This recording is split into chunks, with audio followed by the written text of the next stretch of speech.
మొదటి డాక్యుమెంట్లో లేని జగన్ గారి ఫోటో రెండవ document ఎట్లొచ్చింది? A senior journalist Udumala Sudhakar Reddy ఏ పుస్తకం అయితే రాసినాడో బ్లడ్ స్టాండర్డ్స్ అని చెప్పి, ఆ కథనం ప్రకారము మొదట తీసిన ప్లానెట్ కిల్లర్స్లో ఆ డాక్యుమెంటరీలో లేని జగన్ ఫోటో రెండవ డాక్యుమెంటరీలో మాత్రం జగన్ ఫోటో వచ్చింది. ఇది నేను రాయలేదు.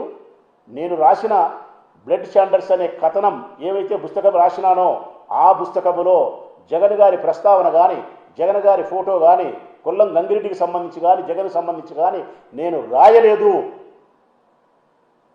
వీళ్ళు తప్పు చేసినారని చెప్పి ఆ జర్నలిస్టు ఏ రచయిత అయితే రాసినాడో ఉడుమల సుధాకర్ రెడ్డి, ఆయన లీగల్ నోటీసులు పంపించినాడు.